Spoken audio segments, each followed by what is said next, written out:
The Princess and the Human, Chapter 20, Acyclovir, check. Clonazepam, check. Pectin, check. With a nod, Githey marked the last set of her imports, complete. Some of the substances had been quite expensive, but well, she wasn't the one paying for them. She had been tasked to prepare for any medical emergency the Tystri visitors might end up having. Sure, one would expect them to arrive with their own medical emergency kits after all. That was just common sense when visiting another planet with different resources, but still, the princess wanted to make sure. Not to mention that one might also argue that it was the duty of a host to properly accommodate their guests. Especially since the Tystri had a history of getting accidentally insulted by the king and queen before the princess took over. And as long as one could afford it, over-preparing was better than under-preparing.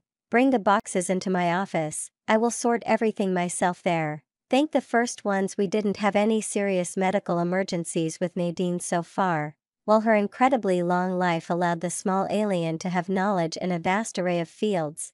Githey doubted that her understanding of general education included detailed medical training. Of course, there was still the issue with her nightmares, but the princess had mentioned she might have made some progress in that regard. A shame we couldn't take her escape pod with us, our engineers would have loved that. Wait, if her rescue pod was built with any competency, shouldn't it have included a first aid kit?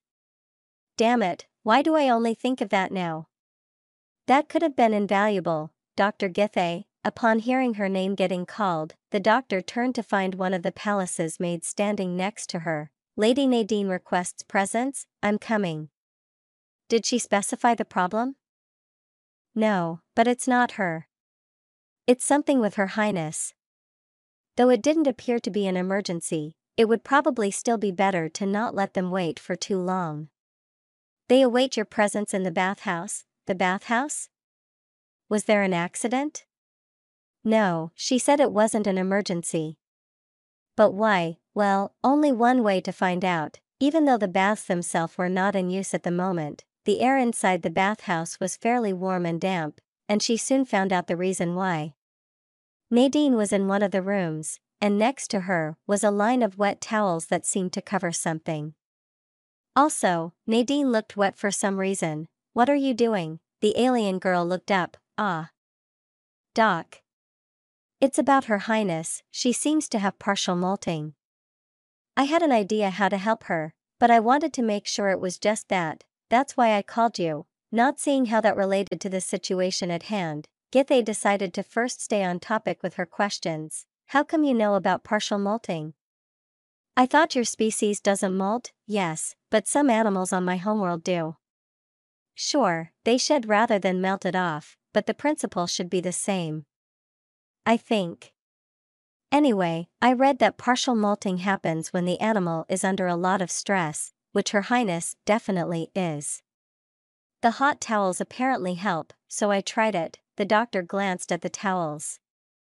So Her Highness is, yes, I see, she sighed. You can come out of there, Your Highness, this isn't gonna do anything. Was I wrong? The small alien asked in an apologetic voice. Not entirely.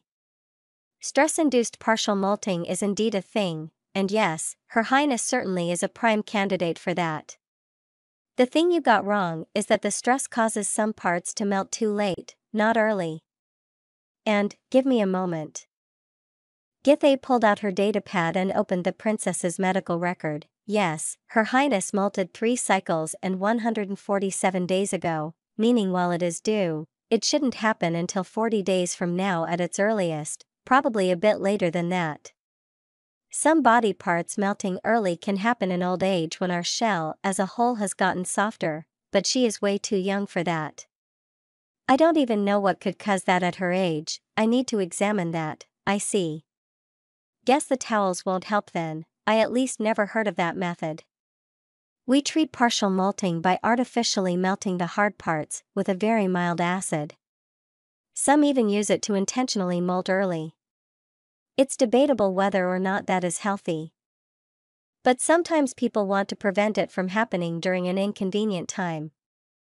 The new shell is usually developed far enough around 1/3 of a cycle before the molting occurs naturally, but one should still wait until it, Doc? Still there, you wouldn't happen to have recently had extensive physical contact with Her Highness, would you? Nadine cocked her head. Yesterday night, yes.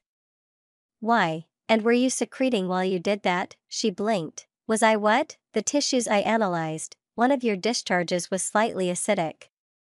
If that soaked in long enough, her current shell should be old enough, it could have caused that. Back then she had simply been intrigued by it. But in hindsight, she should have put more attention to it.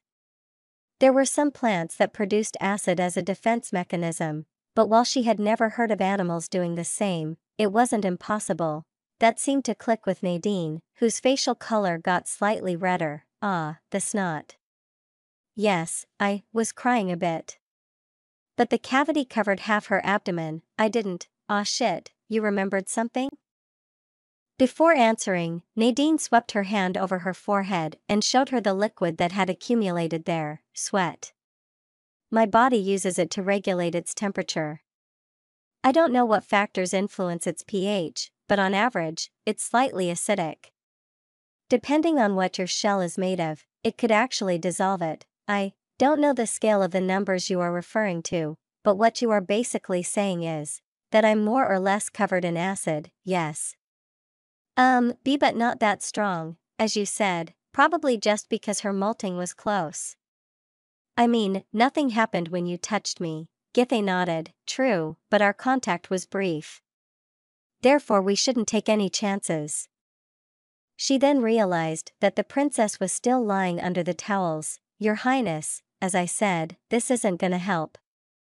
You can stand up, Your Highness. After receiving no reaction, Nadine went over to her and lifted the towel covering the princess's head. I think she's asleep. Oh. Well, in that case, I take back what I said. It did help in some way.